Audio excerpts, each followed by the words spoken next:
السلام علیکم ناظرین، دنیا بھر میں دیکھنے اور سننے والوں کو جاوید مہر کا سلام۔ ناظرین، بالآخر اعظم سواتی صاحب جو ہیں ان کو ضمانت مل گئی ہے، اور اس حوالے سے آج اسلام آباد ہائی کورٹ میں ان کی جو ضمانت کی درخواست تھی بعد از گرفتاری کی، اس میں ان کو ضمانت مل گئی ہے، اور اس حوالے سے اب مزید جو ہے وہ یہ کارروائی ہونا تھی کہ عدالت نے تحریری حکم نامہ جاری کرنا تھا، جس کے بعد ضمانتی مچلکے جمع ہونے تھے، اور جس کے بعد ان کو حکم نامہ جاری ہونے کے بعد رہائی ملنی تھی۔ لیکن ابھی جب میں ولاگ ریکارڈ کر رہا ہوں تو ابھی تک عدالت کی طرف سے تحریری حکم نامہ جاری نہ ہونے کی وجہ سے ان کو رہائی نہیں مل سکی، اور لگتا یہی ہے کہ اب یہ معاملہ جو ہے وہ کل پہ چلا جائے گا۔ تو بات تو یہ ہے کہ اب ضمانت تو ان کو مل گئی ہے، لیکن جس طرح عدالت اور ہمارے عدالتی نظام کے اوپر سوالیہ نشان ہے، اور جس طرح سے یہ ساری کارروائی چلی، اور جس طرح سے اس ملک کے ایک سینیٹر کو اٹھایا گیا اور اٹھانے کے بعد ان کو تشدد کا نشانہ بنایا گیا، سٹوری تو ہوتی ہے یہاں سے شروع، اور ان کے کھاتے میں کیا تھا، ایک متنازع ٹویٹ جس کو کہتے ہیں، وہ ٹویٹ ان کے کھاتے میں تھی، اور ایک ٹویٹ کی وجہ سے اعظم سواتی صاحب کو 1 ماہ سے زائد جیل میں رہنا پڑا، اور اس دوران ان کو ملک بھر کے تمام صوبوں کے چکر لگوائے گئے، کبھی ایک عدالت، کبھی دوسری عدالت، کبھی تیسری عدالت، جبکہ کئی درجنوں مقدمات ان کے اوپر درج ہوئے۔ اور اس میں جو سب سے اہم بات ہے کہ یہاں پہ عدالتی حکم کہاں پہ گئے کہ جس میں یہ عدالت نے کہا ہوا ہے کہ ایک وقوع کی 1 سے زیادہ FIR درج نہیں ہو سکتی۔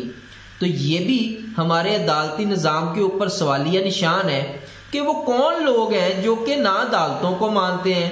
نہ ریاست کو مانتے ہیں، نہ ریاستی اداروں کو مانتے ہیں، وہ جب جو جی چاہتا ہے جو وہ سوچ لیتے ہیں وہ کر لیتے ہیں، انجام کی پرواہ کیے بغیر، نتائج کی پرواہ کیے بغیر۔ تو یہ کون لوگ جو کہ اتنے مضبوط ہیں ہمارے ملک میں، اور جو ہر طرح کی جو کارروائی ڈالنا چاہیں اور جو وہ سوچ لیں وہ کارروائی وہ ڈال دیتے ہیں۔ اب ضمانت تو ان کو مل گئی ہے، کیا اعظم سواتی صاحب کو انصاف ملے گا؟ وہ انصاف جس کے لیے وہ مسلسل سپریم کورٹ کے سامنے پیش ہوتے رہے، اپنا احتجاج ریکارڈ کرواتے رہے، اپنی آواز بلند کرتے رہے، اور اپنی آزادی اظہار رائے کا جو کہ پاکستانی آئین نے ان کو یہ تحفظ دیا ہوا ہے اور حقوق حاصل ہے تمام پاکستانی شہریوں کو کہ وہ جو اپنی آزادی اظہار رائے ہے اس کو استعمال کرتے ہوئے وہ اپنی بات کو کہہ سکتے ہیں، اور یہ پاکستان کا آئین کہتا ہے۔ لیکن جب انہوں نے اپنے اس آزادی اظہار رائے کو استعمال کرنا شروع کیا، اس پہ بات کرنی شروع کی اور آہو پکار کرنی شروع کی کہ میرے ساتھ جو زیادتی ہوئی ہے، ظلم ہوا ہے، اس کی تحقیقات ہونی چاہیے، اس میں جو ملوث لوگ ہیں ان کے خلاف کارروائی ہونی چاہیے، تو پھر سے ان کو گرفتار کر لیا جاتا ہے، اور کراچی، بلوچستان، سندھ اور پنجاب، اسلام آباد، تمام ملک میں ان کے خلاف FIR کٹ جاتی ہیں۔ تو معاملہ تو یہ ہے کہ وہ کون لوگ ہیں جو اس طرح کی FIR کٹواتے ہیں، آج تک وہ لوگ سامنے نہیں آ سکے۔ آپ ارشد شریف صاحب کو دیکھ لیں، وہ کون لوگ تھے جنہوں نے ارشد شریف صاحب کے ساتھ درجن سے زائد FIR درج کروائیں۔ تو یہ جو ہمارا عدالتی نظام ہے اس کے اوپر بہت بڑا سوالیہ نشان ہے کہ اگر عدالت اپنے دیے ہوئے فیصلوں کو امپلیمنٹ نہیں کروا سکتی تو پھر ان عدالتی فیصلوں کی حیثیت کیا رہ جاتی ہے؟ پاکستان میں تو جنگل کا قانون پھر نظر آتا ہے کہ اگر کوئی عدالت عظمیٰ کے فیصلوں کو ماننے کو تیار نہیں ہے تو یہ تو پھر ہمارے عدالتی نظام پہ بہت بڑا سوالیہ نشان ہے۔ اور پھر عام جو پاکستانی ہیں، یہ تو اعظم سواتی صاحب تو ایک سینیٹر تھے، اتنی بڑی پارٹی کے وہ کارکن تھے، تو ان کو اگر انصاف نہیں مل سکا اور وہ اپنی تمام تر کوششوں کے باوجود انصاف لینے میں ابھی تک ناکام ہے، جبکہ اللہ اللہ کر کے ان کو ضمانت مل گئی، اور لیکن پھر بھی انصاف تو ان کو نہیں ملا. انصاف تو ان کو اسی صورت ملے گا کہ اگر ان کے خلاف کارروائیاں جو کرتے رہے، جن پہ انہوں نے الزامات لگائے، جس پہ انہوں نے بہت سے نام لیے، جس میں انہوں نے کہا کہ یہ لوگ میرے خلاف ان کارروائیوں میں ملوث ہیں. بات تو پھر بنتی ہے کہ اگر ان کے خلاف عدالت کوئی ایکشن لیتی، عدالت ان کو بلاتی، ان سے انویسٹیگیشن کرتی کہ یہ جو الزامات آپ کے اوپر ہیں آپ اس کی جسٹیفیکیشن دیں، لیکن ایسا نہیں ہوتا. تو دوسری طرف ہوتا کیا ہے کہ ہمارے عدالتی نظام کی صورتحال یہاں تک پہنچ چکی ہے اور ریٹنگ میں اتنے نیچے چلا گیا ہے کہ آپ کو یہ چیزیں تو عام دیکھنے کو ملتی ہیں. کنوکٹڈ مجرم ملک سے بیماری کا بہانہ بنا کے اور جیل میں ہونے کے باوجود ضمانت لے کے بیرون ملک چلا جاتا ہے اور واپسی کا نام نہیں لیتا. ایک دن نواز شریف جا کے عدالت کے کسی لندن کے کسی ہاسپٹل میں وہ داخل نہیں ہوا. اور دوسری ساتھ ساتھ آپ یہ دیکھیں کہ تیمارداری کرنے کے لیے ان کی بیٹی کو بھی ضمانت مل جاتی ہے، اور یہاں پہ عمران خان صاحب اپنے اوپر جو ان پہ قاتلانہ حملہ ہوا اس کی FIR درج نہیں کروا سکے. تو یہ بھی ہمارے عدالتی نظام پہ سوالات تو کھڑے ہوتے ہیں کہ ہمارے جو عدالتی نظام ہے وہ کس طرح کا نظام ہے جس میں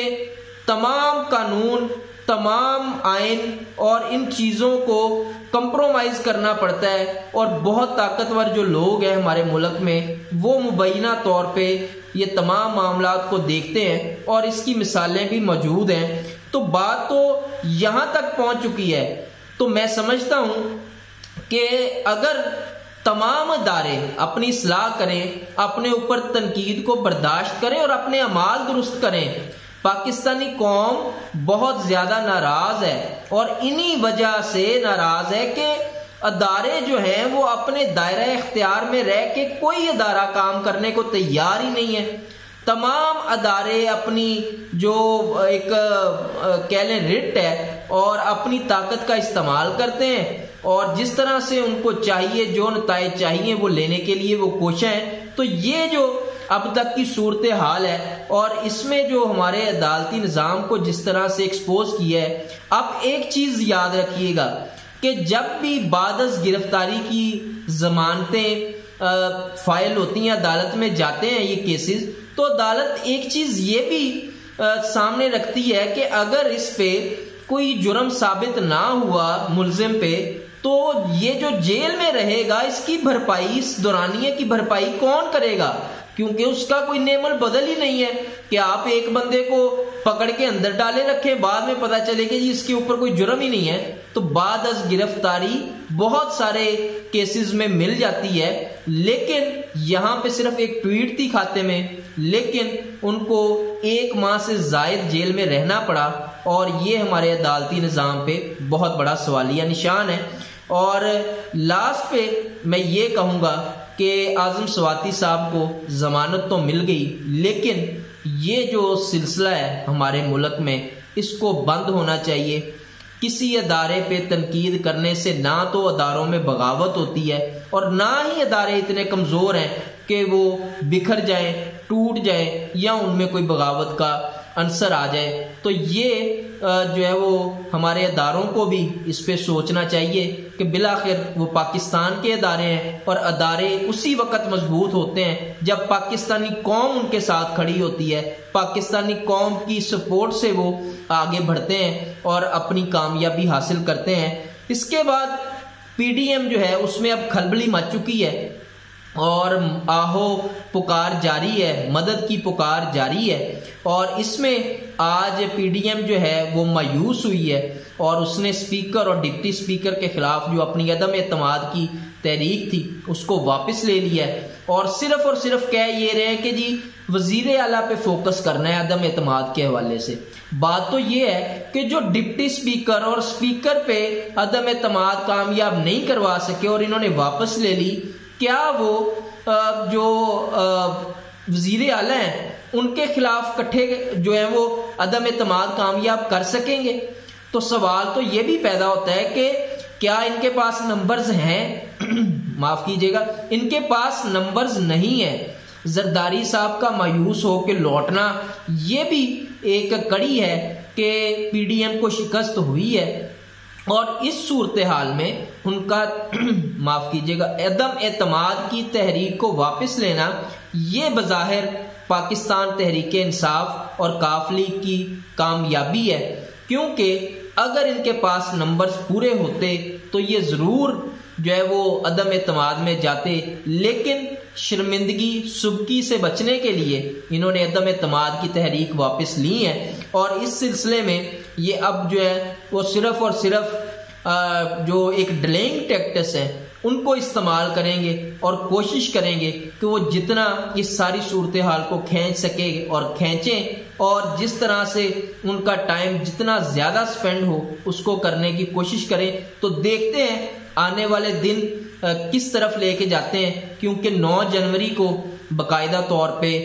جو پنجاب اسمبلی کا اجلاس طلب کر لیا گیا ہے، اور اس میں ممکنہ طور پہ اعتماد کے ووٹ کے حوالے سے کارروائی ہوگی، اور اس کا باقاعدہ نوٹیفیکیشن بھی جاری کر دیا گیا ہے۔ اس حوالے سے جو بھی مزید خبریں سامنے آئیں گی اس پہ بھی بات کریں گے۔ تو آج تک کے لیے اتنا ہی، ملتے ہیں انشاءاللہ اپنے اگلے ولاگ میں کچھ نئی خبروں کے ساتھ، نئے تجزیوں کے ساتھ۔ اپنا اور اپنے اس چینل کا خیال رکھیے گا۔ پاکستان زندہ باد۔